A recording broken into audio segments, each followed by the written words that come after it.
Molly here. Today we are going to discuss Disney Doctor Who Season 2, Episode 7, Wish World. First, I will do the recap, then I will do the review. So if you don't want to listen to the recap, go ahead and just use the bookmark and go straight to the review. So here we go. The episode opens in Bavaria in 1865. The Rani shows up at a cabin in the woods where a woman has just given birth to the seventh son of a seventh son of a seventh son. The Rani takes the baby, says its name should be Durmstrang, kisses the baby's forehead, and proceeds to turn Mom into violet petals, the father into an owl, and the baby's brothers into ducks. She tells the baby they have something to do in 160 years, with one very special wish.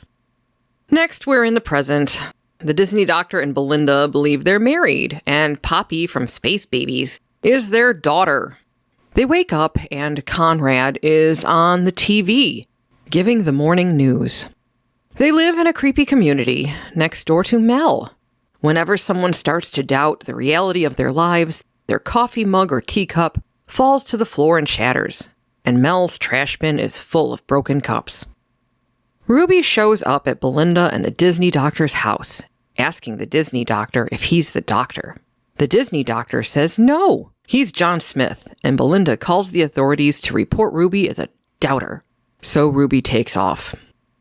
The Disney Doctor heads to work, and we see Conrad is on screens all over the place, even really large on the side of building screens, like a really terrible version of Blade Runner. He's telling stories of the Doctor, and he's telling people to marry and have babies. All the while, skeletons of extremely large horse creatures walk in the background. The Rani's Bone Palace rises above the city, an ugly hive-looking thing. The Disney Doctor works at Unit. Inside the office, Conrad is on the television telling everyone how all the Time Lords died, and now Doctor Who is the only one left. The Disney Doctor's desk is next to Kate Lethbridge Stewart's boy toy, whose name I never remember.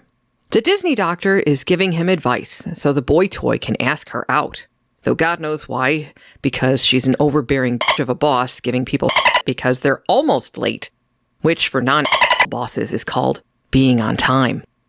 So the Disney Doctor is encouraging Boy Toy to ask out their boss when the Disney Doctor tells the Boy Toy that he's a beautiful man. Boy Toy freaks out about the Disney Doctor finding another man beautiful, and things are tense until a mug shatters. Work begins, and the Disney Doctor answers the phone. United National Insurance Team, aka UNIT. Belinda is at home with Poppy when her mother and aunt show up. Her mother talks about being in labor with Belinda for 24 hours, but Belinda realizes she can't remember giving birth to Poppy, and gets up from the table and runs off into the woods to scream. Back at Unit, everyone gets up to run to the window to watch the Rani ride by on a Flash Gordon rocket scooter. The Disney Doctor says, "I wonder who she is," and everyone stops and stares at him.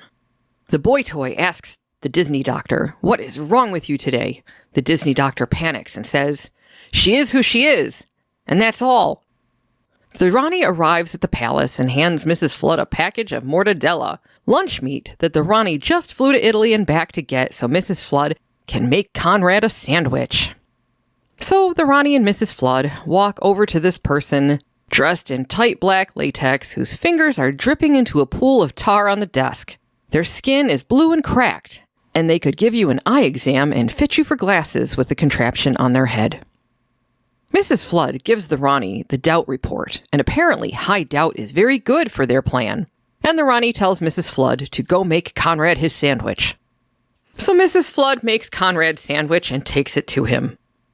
Oddly, when Mrs. Flood takes Conrad his sandwich, Conrad seems eager to please. And he's asking if things are okay out there, and is it working? And he tells Mrs. Flood that all the thinking is very hard work, and sometimes he forgets about the weather, and South Africa gets flooded. Mrs. Flood says, "Oh, darling, you're worn out." And Conrad says, "I am a bit," and then gives Mrs. Flood a big hug, and Mrs. Flood tells Conrad he's doing a good job. She tells Conrad that's why he was chosen. Conrad wanted the world to be better. It was a wish from Conrad's heart. This makes Conrad happy. Then Mrs. Flood asks how the little one is doing, and Conrad tells her, same as ever, smiling, he never cries, he sustains the entire world, and the baby, all he does is chuckle. In that creepy toymaker laugh. Conrad says, he's amazing, isn't he? And Mrs. Flood states, he's terrifying. And Conrad agrees. So the Rani has placed the Disney doctor's vindicator on the hands of a very large clock in the palace. Mrs. Flood walks in and the Rani asks her if the trap is ready, and Mrs. Flood tells her, just waiting to be primed, ma'am. The use of ma'am letting us know who is in charge. Mrs. Flood tells the Rani, it could be said that the Rani sprang from her loins, and the Rani says that's the most disgusting thing she's ever heard, then asks about the Disney doctor. Mrs. Flood tells her that his doubt is at 30%. The Rani walks to the railing of the palace balcony, looks down and says, it's a shame they have to die. She was getting rather fond of them, but tonight they will find the one who is lost, and then the great work will begin. Ruby is in the plaza area under the palace, where she meets Shirley, the wheelchair lady who used to work at Unit. Shirley is homeless and begging for money, but she and Ruby think they know each other. Meanwhile, Conrad is droning on from his Blade Runner screen about how the Rani knows she and the Disney doctor would be such great friends if she could just show him how clever she is. And the story goes on that the Disney doctor tells the Rani they shouldn't be enemies anymore because they are the only ones left. Shirley takes Ruby to the cleanest, most organized homeless encampment I have ever seen. Apparently, it's where all the disabled people live. Ruby walks by it every day, but she didn't notice because she ignores them. The disabled get ignored. They're poor, forgotten, and irrelevant. And that's the way the world is. Then Shirley has the nerve to tell Ruby she seems very non-disabled. And Ruby says, I could be taller, but yeah. And I'll return to that offensive remark in the review. Ruby tells the group of disabled people this all seems to revolve around the Disney doctor, and it feels like she's lived through something like this before, and we get a flashback to 73 yards. Ruby's seen 2025, and it was different, and she tried telling her mom and grandma, but they just reported her to the doubt police. So the disabled are lucky because they live outside the world, so they can see it better. They still have things like state-of-the-art wheelchairs because they're like fossils or relics, bleeding through from another reality, and somehow it's all tied to Conrad. And Ruby says she keeps having thoughts about him too, and she doesn't trust him for a second. And one of the wheelchair women tells Ruby, you could get arrested for saying things like that. Then Ruby says, Conrad Clark is a monster, and all the homeless disabled people cheer. Then one of the disabled people says, Conrad's hiding something. And Ruby asks if he can tell that from the sound of Conrad's voice. And the disabled guy says, yes, because being blind gives you magical powers. But he goes on to say that it's obvious that it's a perception bias. Conrad isn't disabled, so he literally can't see them. And if Conrad can't see them, then they don't get seen. And Ruby asks, how did Conrad become God of the Earth? Then Shirley tells Ruby they have plans to bring down God, and Ruby says she's going to join them. So we're back to the Disney doctor, and Conrad is on the TV, and he's talking about some ancient Time Lord secret that's beginning to wake. We see Susan flash on the screen, but only for a moment. Conrad calls the Disney doctor weak, then Rogue breaks through on the screen and tells the Disney doctor the Hell Dimension is sliding into the pit, and he isn't sure he'll survive. He's sending the Disney doctor a warning, and he tells him, tables don't do that. He also tells the Disney doctor he loves him. And then Conrad is back on the screen, and Conrad says the secret will change reality forever. Belinda is upstairs sleeping, but awakens to the sound of mugs shattering. She goes downstairs and finds the Disney doctor breaking mugs like crazy as he doubts and the mugs fall through the table. Belinda freaks out and reports him to the doubt police. Ironically, the doubt police take Belinda away too, because her mother has reported her. Under the palace, Ruby, Shirley, and the wheelchair woman who may or may not have been from the Lux episode are spying. Shirley has a relic unit iPad from the other reality, and they can see Conrad's signal coming from the palace, and their plan is to somehow cut him off. They want Conrad to leave the Bone Palace, and Ruby can then look in his eyes and remember the world that was. Although I'm not sure how that's going to fix anything, but whatever. The Disney Doctor and Belinda have been taken to the palace by the Doubt Police. The Rani greets the Disney Doctor and wants to jog his memory. She points out the seal of Rassilon on the wall and asks him if he ever wonders where his TARDIS is. It's 9 minutes to May 24th. The Rani uses her sonic device to make a disco ball start turning. She calls for music and starts dancing with the Disney Doctor. She says they danced at the Siege of Persephone, and people said they were lovers, and then asks the Disney Doctor if that was true. Images of the original Rani flash on the screen. She tells him they were never enemies. Every villain he ever met wanted death, but she only wanted life. And she says, "My name is the Rani." And then Mrs. Flood walks up and says, "And I am the Rani." So the Disney Doctor is on his knees, repeating "no, no, no," with his hands over his ears, while the Rani is telling Belinda that she and the Disney Doctor are the last Time Lady and Time Lord from Gallifrey, and this planet is a lie. The whole world is a wish. The Rani says the Disney Doctor helped make this possible by waking the gods and stirring the most ancient of powers.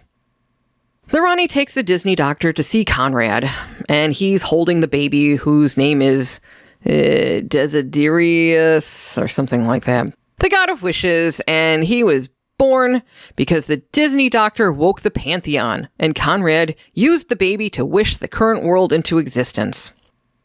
Apparently, the Vindicator created a web of titanic power, and the Rani is using it to amplify the wishes of a god, which allowed Conrad to create the entire world. The Disney Doctor says, "You can't wish a whole world into existence." And the Rani says, "Exactly, it's full of mistakes and can't sustain itself because of the doubts." The doubts are the whole point. If you question hard enough, then doubt can crack open the world, and a Time Lord's doubt rips open the structure of reality itself. The Rani drags the Disney Doctor out on the balcony, and reality cracks open and buildings start falling through the cracks. The Rani says the palace exists at a fixed point, so it's safe. The Rani is doing all of this so she can see underneath to the Underverse. And who is she looking for? Omega, the first Time Lord, the creator of the Time Lords, and the greatest and most terrifying of the Time Lords. Then the Disney Doctor remembers who he is, but the Rani has locked him out on the balcony. The Rani has Belinda tossed out of the wish bubble and uses her sonic to detonate explosives that cause the balcony to fall to the earth below, taking the Disney Doctor with it. The Disney Doctor yells to the Rani that he has a daughter, Poppy, and she's real. And doesn't the Rani know what that means? To be continued. Well, I had a number of problems with this episode. I'll start with Omega. So, how does this work with the timeless child? Because it seems incompatible to me. Because is this just from the standpoint that Omega first started calling themselves Time Lords after he stole the timeless child's abilities, which clearly Tecteun stole from the child originally? This doesn't make any sense. So I'll be interested to see how Russell Davies tries to make this work, because I've never liked that timeless child thing to begin with, because it went against lore in a show that was over 60 years old. So I don't know what he's doing. You know, obviously it seems to me that it's probably going to turn out that this Disney Doctor is the Valeyard. It's got to be what that is. But this just, I don't know. I don't know why Russell Davies would do this, because it doesn't make sense with the narrative that they have set up in this show. I would argue that this whole God thing, yes, though it did appear in the classic series, these gods, I never liked it. I always thought it was too fantasy for me, and I really like the more science fiction side of things. So the fact that they're leaning so heavily into the fantastic, I don't like that at all. So I've said this before in a previous video, this new era has not been working for me at all, and I'll be really grateful when it's over. In fact, I have zero intention of watching any more Doctor Who, alleged Doctor Who. After this coming weekend is going to be the last episode I watch. If there is another season of this, I'm not going to watch it. So on to my next point. The statement, "If you question hard enough, then doubt can crack open the world." I didn't like that at all. Because this goes right back to what I was saying again in a previous episode, the Conrad episode, in fact, that you aren't allowed to question things because doubt is questioning. This just feels really not good to me. I don't know. I find it hard to believe that this is the same Russell Davies that brought the show back in 2005. This is bad. This is really bad. Because you should always be allowed to ask questions. Anyone who tells you that you can't ask questions, that's a cult. It's when you get into cults that questions are verboten. So what in the hell is this? I'm going to try to look at the positives of this episode first. The visuals look nice. The sets look nice. The bone castle that they were in, that set, that looked nice. The visual effects when reality was breaking up and you could see London breaking up underneath them looked nice. Even those, I assume they were dinosaurs, but maybe they were horses. The skeletons, those giant skeletons. Well, they had weird horn, tusky looking things as well. So I don't know what the hell they were. But they look nice. The visual effects, the sets look nice. I wish this would have been a different episode with a different story. Because this looked nice. If somebody said this was the most expensive episode ever made, which I believe is what they were claiming last week's Eurovision episode was, which did not look it, by the way. But this episode looked nice. The visual effects look nice. So, spoiler, if you just want to see eye candy of visual effects and some nice sets, yeah, watch this episode. Turn the volume down. Turn off the closed captioning because the story is not so good. But the visuals looked really nice in this episode. I can highly recommend the visuals in this episode. Now, as far as the story, I don't even know where to begin critiquing this, because at this point, I start to wonder if there's any purpose to doing that. It's so ridiculous. The concept of these gods and this reality, and then Conrad, who, if we recall from that episode, he was this jerk of a guy that was representing jerk guys, and this reality that was created was out of his imagination. So of course it would be this unfair system that had the disabled in these homeless camps. I don't even know how to critique this. It's story-wise, there's no point in critiquing plot points for me anyway, because what's the point? And it didn't even seem to make sense. Conrad seemed very eager to please Mrs. Flood and the Rani, and it didn't appear to be that he was doing that because he was terrified of the God of Wishes. It seemed like he genuinely was seeking their approval. So, is this some sort of mommy issues deal? Because that's what it felt like, and they kept calling him a monster, and obviously he was portrayed as a monster in the previous last half of that episode he was in. But this didn't appear to be a monster. The weird ideas that they were attributing to him, we didn't see any motivation from him in this episode. So it just seemed really weird, very disjointed. And I guess now would be a good time, I'll just jump into it. What I did see in that portion of the episode, in that disabled homeless camp, that bothered me. And one of the biggest issues that I had with that was that, I'll just start with the first one. The first one being that it seemed that Davies was saying that because these people were disabled, that they were outside of regular society there. And because of that, it allowed them to see things that other people couldn't. I think the explanation he gave in the story was because Conrad didn't see them. These people didn't factor into Conrad's new world that he was imagining. I think that's why they were left aside. I think that's what the story said. I think that is what was being said there, but it still felt like it was supposed to be some sort of admonishment. And that didn't sit well with me. But the thing that pissed me off the most about that was when Shirley said to Ruby, essentially, you don't look disabled. Anyone who actually is disabled Or his loved ones who are especially invisible disabilities that you can't see with the naked eye. Or just have mental illness. That usually too. is invisible. Yeah.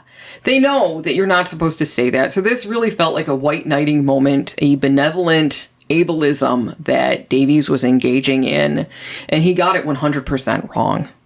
Because that's happened to a friend of mine. She has a spinal injury, and you don't know it just from looking at her. She doesn't need a cane or anything like that, not in a wheelchair, but she does have problems, and you don't see that just by looking at her. And she was actually confronted when she was trying to use the disabled restroom once. And it's like, wow, she shouldn't have to justify her disability or basically pull out a disabled card to say, see, I deserve to be in this disabled restroom just because she doesn't look disabled. There are a lot of people who are disabled who don't look disabled. And it's extremely inappropriate to go around asking, well, what's your disability because you don't look disabled? Are you freaking kidding me? But apparently Russell missed that portion of the disability movement, shall we say, where you're trying to get equal rights for the disabled. You shouldn't have to show your disabled card to be able to use the restroom. And there was a comment afterwards when they were at night and they were trying to figure out where the signal was coming, Conrad's signal was coming from. And Shirley said something like, don't be an ableist. She was joking to Ruby, but still, I just kind of rolled my eyes and said, okay, it was iffy to accept these people in their wheelchairs sneaking around the streets at night after curfew, but I just went with it because why not? They're supposed to be invisible anyway, so I guess it doesn't matter. Well, and also, you know, when Ruby said that ableist thing to the blind guy about how, oh, what, can you hear it in his voice? About Conrad not being trustworthy, that he's hiding something.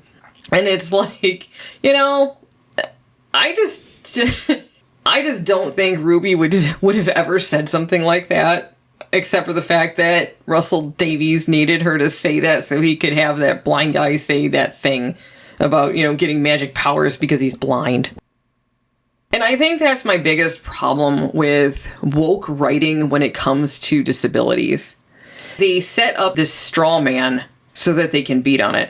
And they write characters that aren't believable so that they can beat on them. Well, this reality was created by Conrad. So whatever portrayal of the disabled that was set up here, this was supposed to be because Conrad is a piece of garbage. And this is his reality.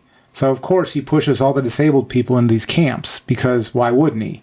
And then, yeah, when you're in the camps, then you would expect something that would be more humane in the dialogue, because now you're outside Conrad, now you're dealing with actual people as a result of Conrad's imagination, and then you hear this garbage coming out of their mouths.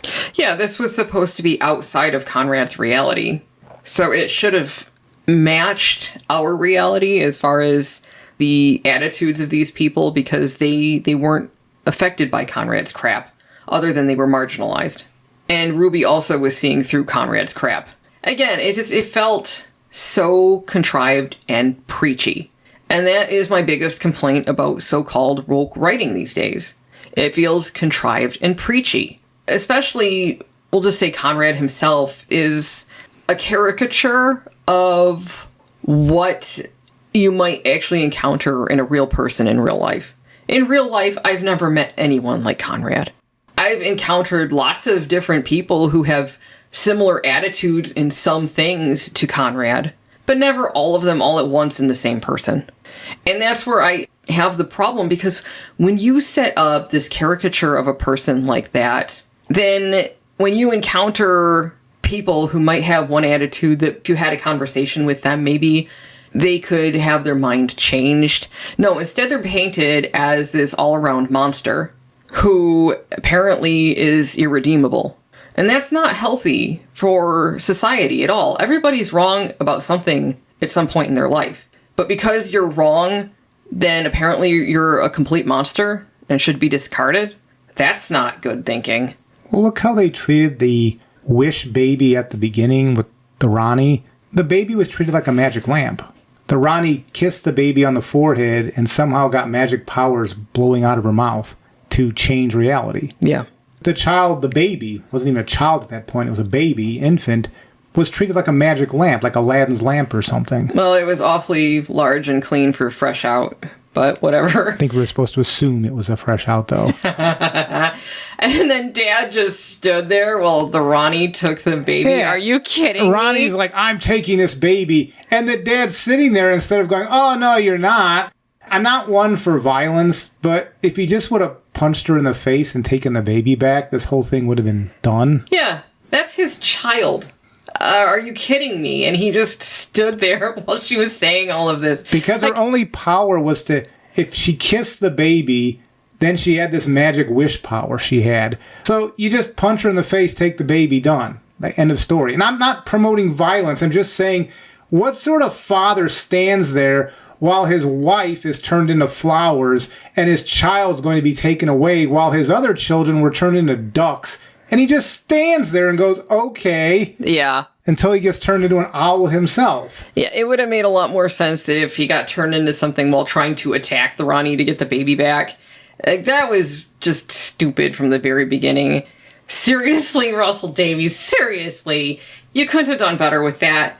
That one, really. And there was some, I'm guessing unintended humor, but maybe it was intended.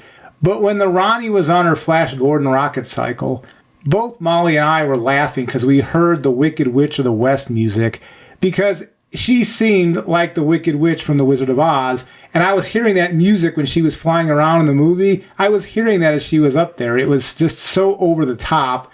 And then later to find out, she was doing that to get some lunch meat for Conrad's sandwich, which I don't even know. I can't even explain how stupid that was in the story, because just stating it sounds silly, but the way it was done in the story was just so stupid. Make me a sandwich, woman. And then Mrs. Flood is under her breath grumbling as she's actually in a broom making the sandwich for Conrad. And this is supposed to be another iteration of the Rani, which I still don't understand. And she was grumbling about the Rani. She wasn't grumbling about making the sandwich. She was grumbling about the Rani. Saying something like, you want me to cut your toenails? I mean, it was really stupid. And I'm just going to say, if they have a wish baby right there, couldn't he have just wished for the damn sandwich? I don't know. I mean, I've seen shows where somebody wished for a sandwich and the sandwich appeared. So why not just wish for the sandwich? Of course, going back to the Rani writing that air scooters, the rocket scooter straight out of Flash Gordon. I mean, is this a nod to Wicked because Wicked is so popular right now? They want her to have the appearance of the Wicked Witch of the West. The way she was in the sky and kind of spiraling around. If you remember that scene from The Wizard of Oz when the witch was up, you were looking up and you were seeing her fly, like it looked a lot like that. Yeah. And I don't know if that was supposed to be humorous or not, or it was so bad it was stupid. Well, again, was this supposed to be Wizard of Oz meets Flash Gordon meets 1984 meets maybe even Brazil? Well, or sticking in the Doctor Who lore, when you mentioned the Doubt Police, the first thing that came to my mind was the Happiness Patrol.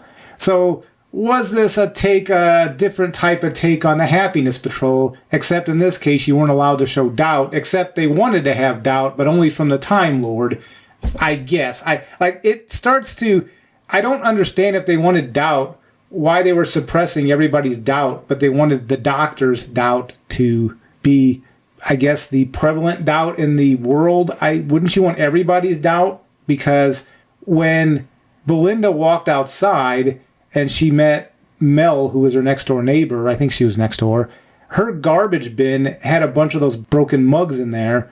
So I assume that means that Mel was doubting left and right because a mug broke every time you doubted something.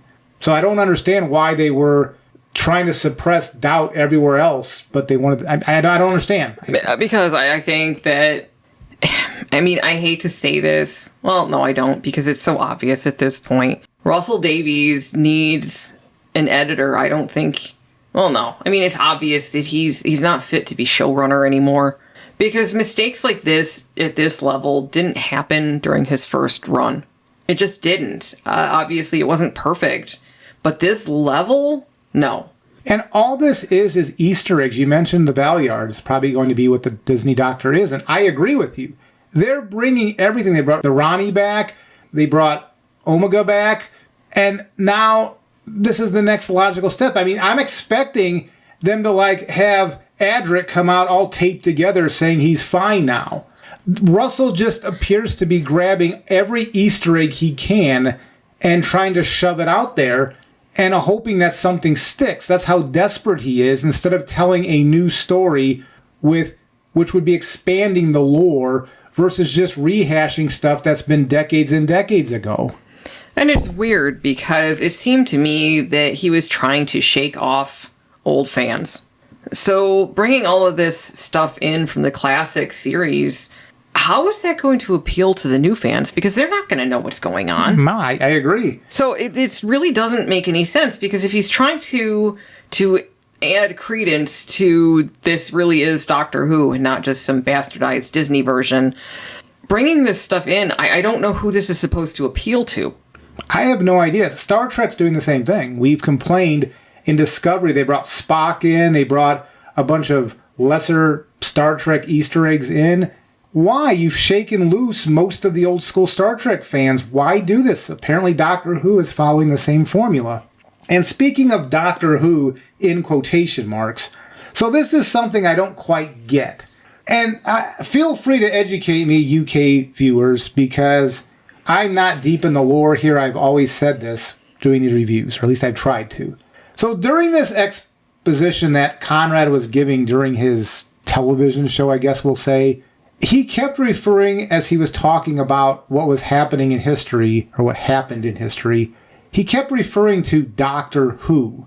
Not the Doctor, just Doctor Who. And I always thought that, and again, maybe I'm wrong, but that's something the normies would call Doctor Who. Oh, that's Doctor Who, proper noun, Doctor Who.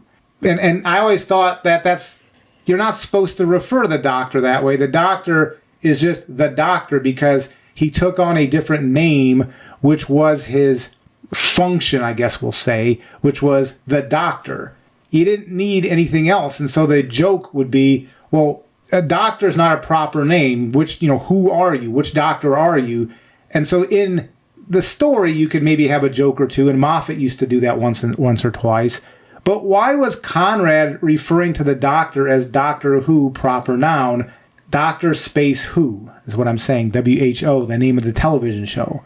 That didn't make any sense to me, and he did that over and over and over again. So it didn't seem like it was an in-narrative joke, like once in a while Moffat would get like a one-liner off and that would be it.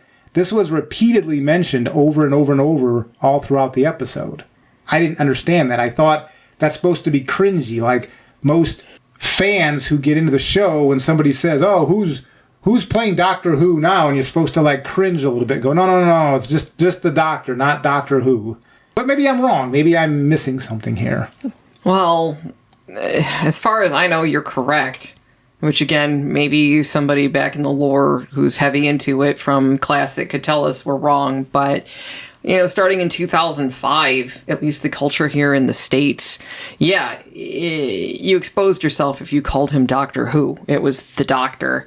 And if we're correct, then Russell Davies should definitely know that, which comes back around to... Maybe he's making a commentary. If Conrad is supposed to reflect the YouTubers criticizing Doctor Who, the television show, that are, so in his mind, ignorant, maybe this was done on purpose to show, yeah, this is how ignorant Conrad is. Those critical fans are because they keep referring to this setup as Doctor Who. Yeah, which is a distinct possibility, because I thought that same thing too.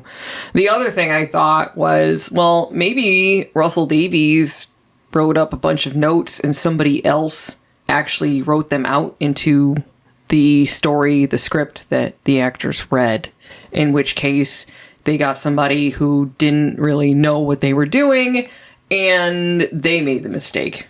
And then the actor that played Conrad just read it and nobody else who was working on it realized it, which is a distinct possibility. And I didn't understand this concept of, if you doubt, the mugs pass through the table. And then I thought maybe some sort of Mavity thing, like this was all going to come together. But it never did. Why the mugs and not something else? Because I get the idea of, if you doubt, it's changing the reality, it's breaking the reality of this wish world. So I could see if just random things weren't working anymore as they should in the world. But it was only these mugs. And then you had, I believe that was Rogue, that appeared on the television to talk to the doctor to basically say, this is a trick, and oh, by the way, I love you. So Rogue was able to speak to the doctor through this wish world because he loved him so much. Okay? Yeah, and to go back for a second about the whole mugs falling through the table thing, that just reminds me of the library pair of episodes when Donna was trapped in that fake world when she was saved in the library, and that life that she was living there that wasn't real. And then she remembered. Yeah, and every time she started to remember something, Dr. Moon would come in and convince her that, well, that wasn't real, even though she was remembering reality. And I felt like that was done so much better than this, which I know that was actually written by Stephen Moffat, but Davies was showrunner at the time. It's just... This episode had sniff of Stephen Moffat in it. Oh, all over it. All over it. Including, I'm sorry, I know a lot of people like Michelle Gomez as the Master, and I'm not arguing that you shouldn't do that, because you do what you got to do. But for me, Missy was the beginning of where we are right now, and the Rani, the way she was portrayed in this episode, wasn't all that different than Missy. So is there really a functional difference between the Rani and the Master at this point? And the fact that Mrs. Flood kept calling the Rani mistress. It wouldn't surprise me if in this last episode it turns out that this weird bi-generation was because somehow the Master had jumped into the Rani's body, and this bi-generation is actually the mistress, aka the Master, and Mrs. Flood is still the Rani. It wouldn't surprise me at all. Or he stole one of her lives or something. I don't know. Because the Rani, much like Michelle Gomez's Master, they're being played like the Joker from Batman. I've mentioned this before. I don't think of the Master as being this crazy person until Russell introduced that Saxon Master in his first run. I always thought the Master was a calculating, very intelligent foe for the Doctor. And so was the Rani. And so was the Rani. And now the Rani, much like the Master before, is being portrayed like this crazy Joker-type Batman villain. And I don't like that character. I've seen this character before. The Rani wasn't introducing anything new, this Rani, anything new to the lore other than, hey, let's bring Michelle Gomez's Master back, but we'll just call her the Rani. And I don't see how Mrs. Flood in any way is the same character as her previous iteration of the Rani, because Mrs. Flood doesn't seem to have any overlapping personalities with this Rani character, like not even in the slightest. And then there's been a rumor floating around that this bi-generation is similar to the Enemy Within from the original Star Trek series, where Kirk was split into those two pieces, the good and bad Kirk. And so I guess that would mean Tennant and Ncuti are split that way, which I didn't get that interpretation when I saw the 60th anniversary, but okay. And that Mrs. Flood is the split of the Rani that way. But that doesn't make sense to me, because the Tennant Doctor didn't quite, when he split from Ncuti, didn't quite have that complete split. In fact, if I'm remembering correctly, Ncuti said something like, I'm the new beginning, you've got all that guilt and everything. And we were supposed to be led to believe this was kind of a soft reboot, and Russell was going to take the show and restart the series. And then all Ncuti's been doing is like living in the past about what happened. And I don't know. I don't know if this is what they're setting up here, is to undo the flux, to undo this timeless child, to undo all that. Maybe this ridiculous fantasy wish world that's being made, when it's all said and done, is going to reset everything back to the way it should be. I don't know. at this point, I don't care. Because after next week's episode, I'm done watching Doctor Who until a different showrunner's in place. Because this is embarrassing. The Russell's Bad Wolf has cost 2 American viewers from wanting to watch the show anymore. And people will say good riddance. Okay, but I don't know to what endgame he's planning on doing this to. It almost seems, I don't know how to explain this well, but I'm just going to try. It seems like he's trying to kill this franchise. It reminds me, remember the movie from the 80s, Major League? And remember the story idea was there was this baseball team and the owner wanted to move the baseball team out of Cleveland, but in order for I think it was the city to let go of the contract or something, the team had to be a losing team. So the owner was doing everything she could to cause the team to lose games, causing them to fly in on crappy airplanes to different cities for games, and then when that didn't work, she got them on a crappy bus. She was doing everything she could to make the baseball team lose so that she could move the team. And I just wonder if there's something at play here. Is this trying to kill Doctor Who to the point that, I don't know, maybe somebody can buy the intellectual property like outright from the BBC because it has no value anymore? Like, something like that feels like it's happening. It seems really weird because, I don't know, maybe I'm misinformed, but it just seems like it appears that the viewer numbers in the UK are dropping like a lot. And since the TV license is an elective thing, it's not compulsory. You don't have to have TV.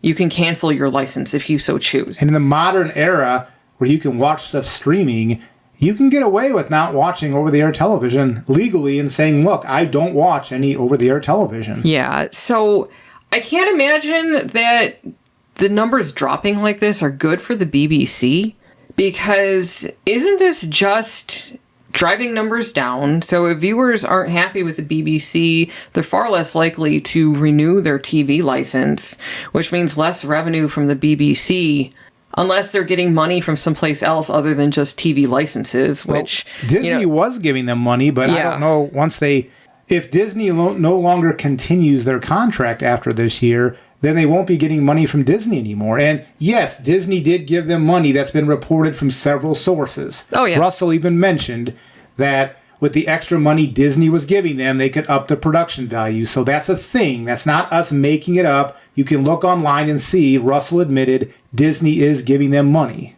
So I don't understand how this could possibly be good for the BBC or for, Russell Davies' studio. I don't get it.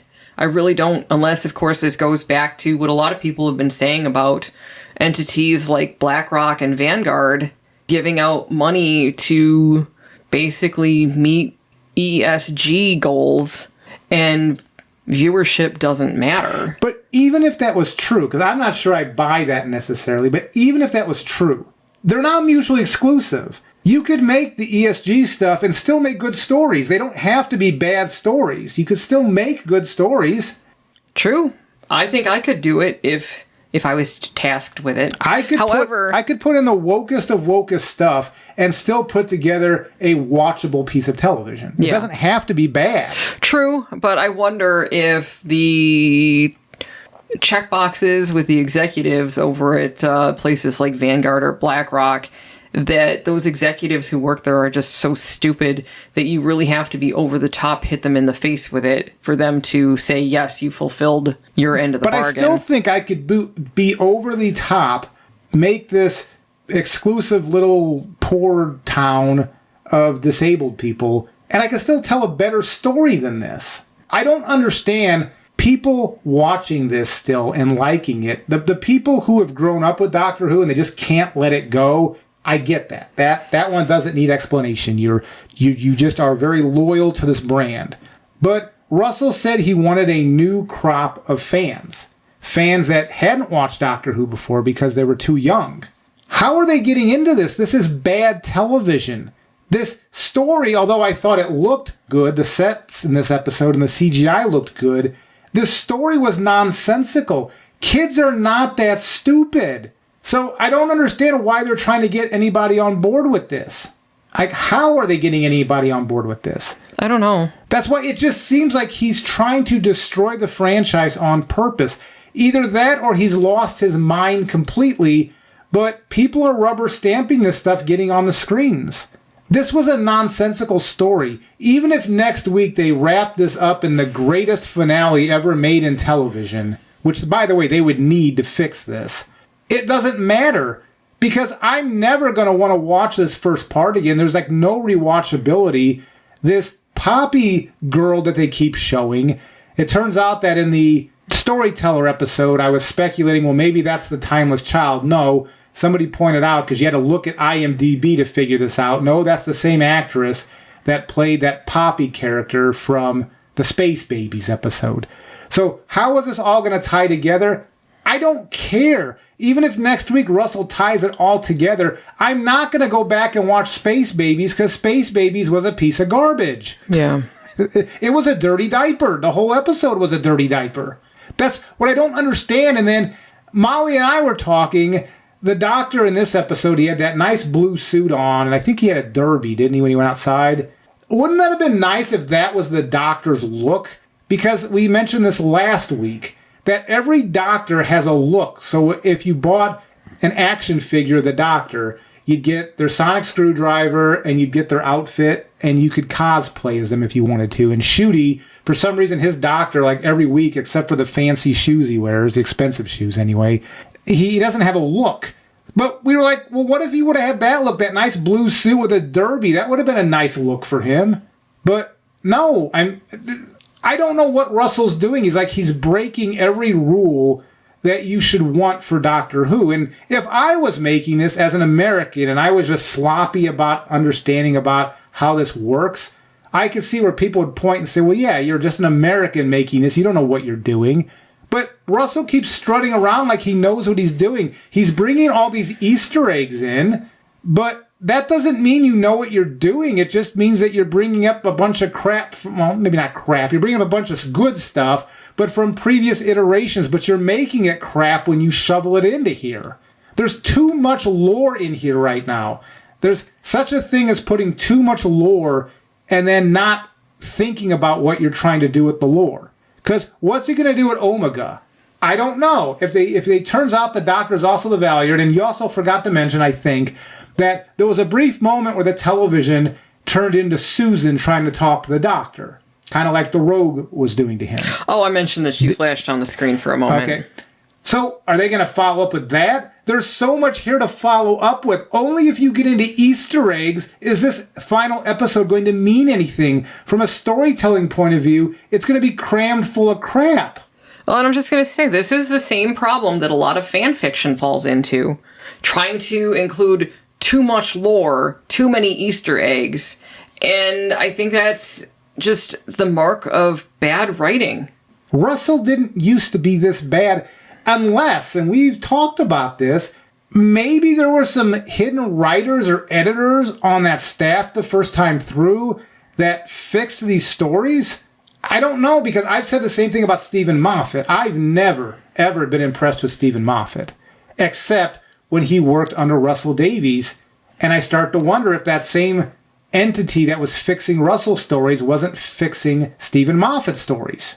Because Moffat's best stories, I think, were in the Davies era. That's my opinion. I know agree. A lot of people liked his run as showrunner. I did not. I didn't either. I think that's when the show started tanking, and I think the viewership numbers back that up. They do.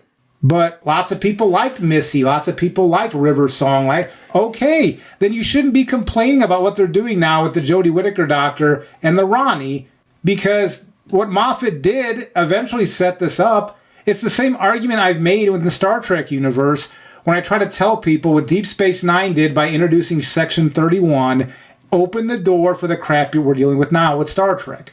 And these people get very upset. It's like, look, you can be upset with me all you want, but what they did in Section 31 by introducing it in Deep Space Nine set up for the crap that we're dealing with now by crappy writers. And Moffat set up with Missy what we're dealing with now with Jodie Whittaker and now the Rani. Although at least the Rani, honestly, the actress who played the Rani, I honestly did not have a problem with her. After watching those two serials from the Colin Baker and Sylvester McCoy era, I could believe this is the same character as that. The lady who was playing her, not Mrs. Flood, the other lady. I don't know who the actress is.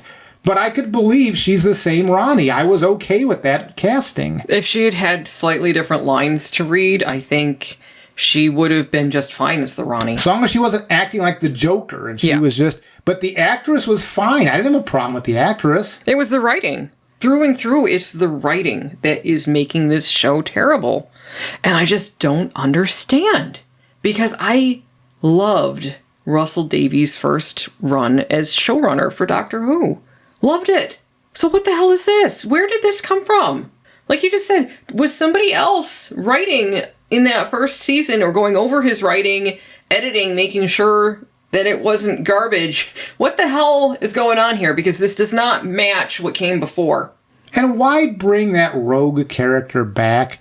I don't know of anybody who liked that character, so he went off to that different universe, kind of like when Rose went off to her separate universe. Don't bring her back like Rogue. Who likes that Rogue character?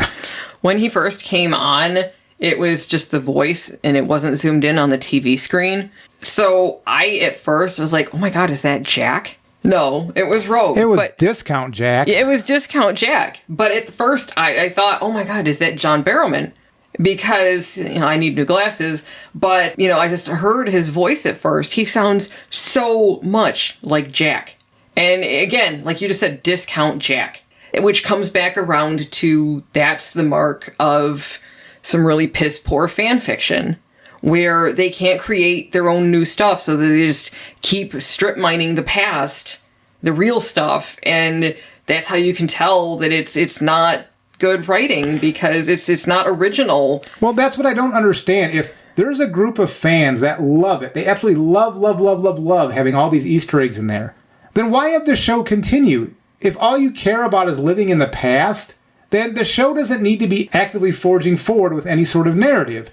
Doesn't need to be. You can cancel the series and you can live in your Easter eggs and all your past serials. You can just live in that forever. Because you don't care if you get anything new. You just want to keep recycling and rehashing the same stuff over and over again. Well, they don't realize that. They think this is new. But it's not. They're just rehashing stuff over and over again. Yeah, exactly. So, I've said this before, and I'm going to say it again. I've never claimed to be a big Doctor Who fan. I've seen the classic serials with John Pertwee on, and I've watched New Who, and I've watched every episode of New Who. The Davies' first run is my favorite run, but there are some of the Moffat episodes of his run that I actually can watch a couple times over again. And then I don't like the Chibnall or now the second Russell Davies era. So maybe it's just a matter of, as an American, this just isn't working for me anymore. And maybe this is... the ratings don't seem to back this up, but maybe this really is so niche for the British audience that it just doesn't have any appeal for an American anymore. Well, it doesn't seem to be appealing to the British audience either, because you just look at the numbers and they're not watching that much either. Those are the worst numbers the show has ever seen, bar none. Because I do not want to watch this. I'm going to watch this next week. This is painful for me to watch. And I don't want to make reviews of things, as somebody pointed out in a comment a couple of weeks ago, don't hate watch this thing. Yeah, I don't want to hate watch this thing, but I hate watching it now. That's why we're going to finish the season and we're not going to watch anymore, because we aren't hate watchers. I used to love Doctor Who. And like the old man said, we've watched everything from Pertwee on. In fact, we've even gone back and watched what we could get our hands on for the first and second Doctors. But, those of us who are fans know that not all of the episodes are there. And some of them are incomplete. And we've done our best to go back and watch what we could. And to watch all of that lore from the very beginning up until now and say, you know what? I don't like this anymore. I'm not going to watch this anymore. That's painful. It's really painful. But that's where we are. I have no problem going back, because I know as time ticks on, because the last time we tried to search these older episodes down, I don't know, 15 years ago, 10 years ago, it was between 10 and 15. And I know they've been doing animations to fill in some of the older black and white doctors. Which we have gotten our hands on some of them. Yeah. But maybe we should go back and try to refine what we can, because I wouldn't mind rewatching old classic Who again, because it's been a while since I've revisited the series, well, the franchise. But I don't want to watch any more of this new crap. Like, it honestly hurts my head. I get a headache after watching this stuff because it is so stupid. Anybody who's been on this channel knows I've been forced to watch Star Trek Discovery. And that series was so stupid, so full of bad messaging, hatred, and just horrible ideas that I was so relieved when that series was over because I did not want to watch that anymore. I've now reached the same level here. The way Russell is promoting, I guess we'll say, the way we're supposed to be viewing people who look at disabled people, and the way the messaging in these episodes when it comes to portraying, I guess if you're a white male, you're a piece of garbage, or you're a puppet of pieces of garbage. I don't know where this ends, and I don't care. Like, my spirit doesn't need that sort of negativity anymore.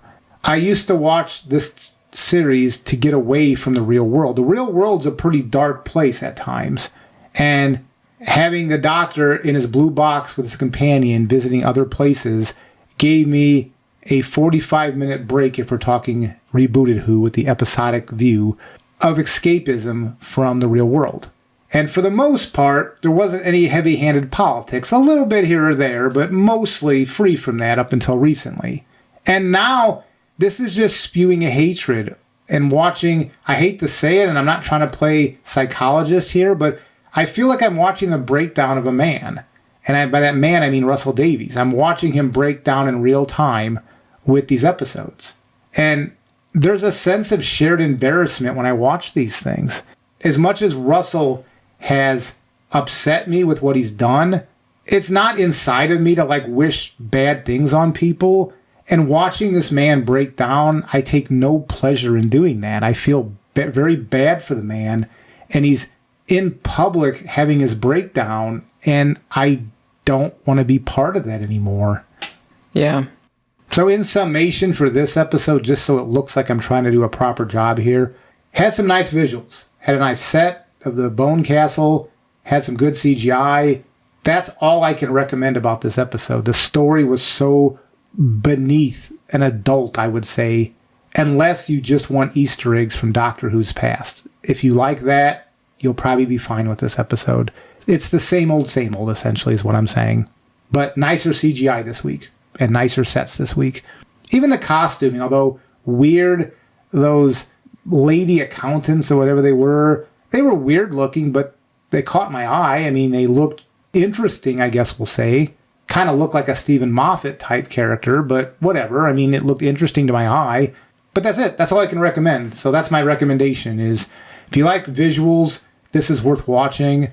If you like anything else like story or character development or logic or anything that might actually matter in storytelling, this isn't for you.